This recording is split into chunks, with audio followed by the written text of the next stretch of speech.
Hopefully nobody will trespass while I'm trying to give this testimony about a lemon. In 2004, I went to a St. Joseph's altar. This is about my 13th attempt.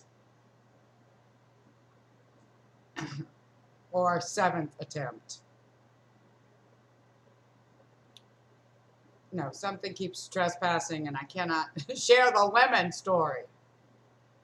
In 2004, I live in New Orleans, and the Sicilian community does St. Joseph's altars. You go and you pray, they feed you.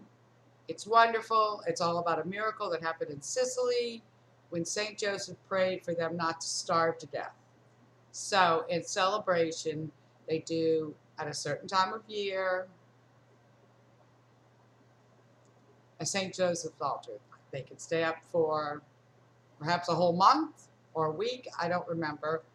I had been to a few before, but it's this wonderful celebration of food.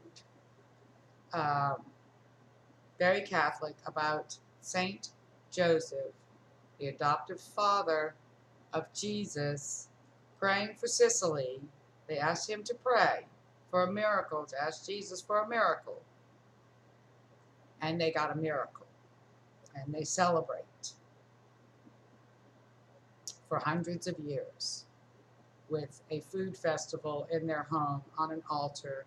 And you walk in, you kneel down, you pray, you thank the Lord.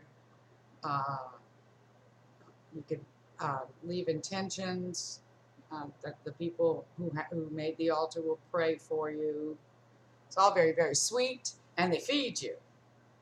And there's a tradition which I never knew. This was 2004 was the first time I knew that I could take something from the altar, some of the food products that they had. And I took a lemon. And as I was walking out, the lady who made the altar said, "Oh, you took a lemon. That means you have a beloved coming," is what they believe. Okay? You have a beloved coming. Now, I was married at the time, so, that's very sweet. And I thought that was interesting. And I have a beloved coming.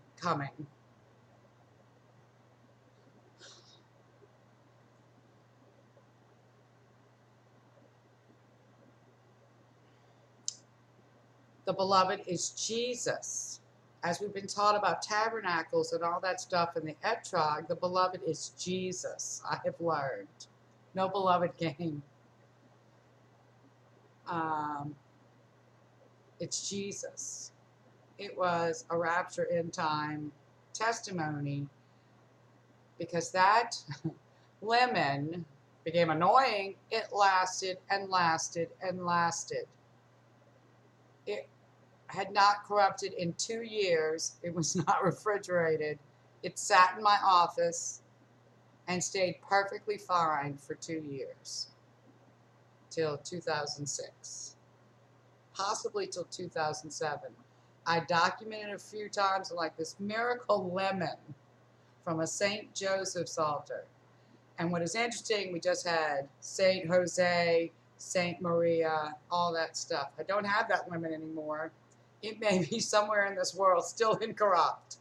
But Katrina happened subsequent to that. I left it in my office. My office did not get flooded. I came back. The lemon was still in my office. Then I moved my office in 2008. But that lemon hung out in my office, incorrupt, for a very long time.